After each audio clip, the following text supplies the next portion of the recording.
Gary finding the workday drive from Alva to Kiowa, not as scenic or indigenous to the natural habitat as the excursion from Anthony to Kiowa. The journey from Anthony enabling a view of the wild turkeys in the trees bordering the Medicine River, deer grazing in the nearby pastures, and coyotes scrambling through the field.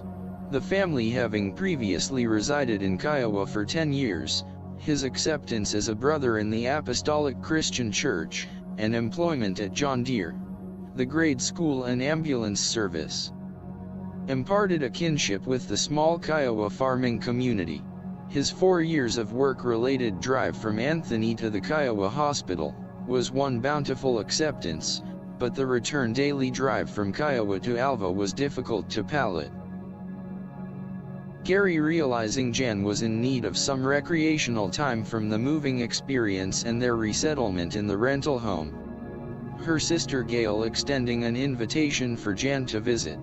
Having just purchased a camcorder, Jan journeying the 310 miles to Overland Park to spend a weekend with her sister, returning with a camcorder recording of the Renaissance Festival at Bonner Springs, a community just outside of Kansas City, sharing the recorded wonderment of those participants in costume with her parents and friends. Gary was surprised when Jan announced 2 weeks later she was returning to Overland Park to visit her sister again. The Renaissance exhibit fulfilling the month of September and most of October.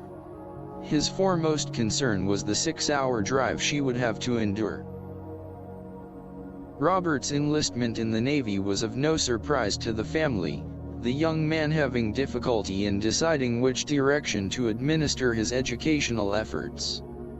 Gary, recognizing his disillusionment, having been in a similar circumstance upon his high school graduation.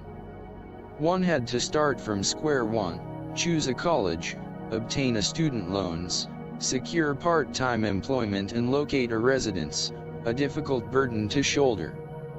The United States Navy was inclusive with its provisions, incorporating all, plus enabling a person to serve his country, mature in stature, and instill an intellect. Robert eagerly applying himself to the 7-week Navy boot camp at the Recruit Training Command, Great Lakes, Illinois. Graduation time at Great Lakes, an invitation to parents, wives, and relatives being extended.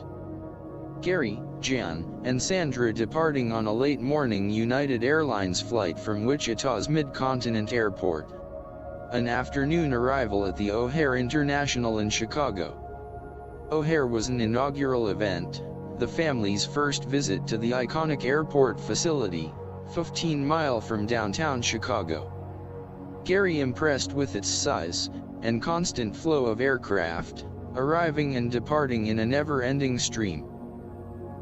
Disembarking at Terminal C, experiencing the glowing neon and electrified chimes of the below-ground passage to Terminal B, a very unique and memorable welcoming to travelers. The Alamo rental car providing transportation for the 20-mile excursion to their waiting motel room in Mundelein, a community north of Chicago and 8 miles from the training command base. Friday morning finding the Wilsons traversing to the Recruit Training Center, a line of traffic being halted just outside the main gate, a supervised off-road parking area enacted for the 2,000-plus ceremonial visitors arriving to applaud the 750 Navy graduates.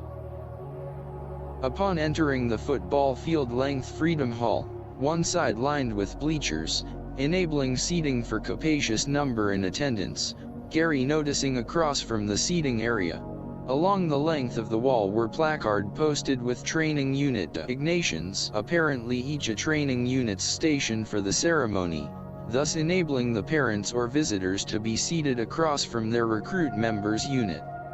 The 1.5 hour ceremony in the monumental Freedom Hall beginning. Each training division entering with promenade precision, Gary finding the pomp and circumstance most impressive, as only the military can achieve. Watching his son Robert parade in, Gary stifling the tears of admiration, a proud moment, noticing he wasn't alone, Hundreds of onlookers were reaching for a Kleenex or handkerchiefs.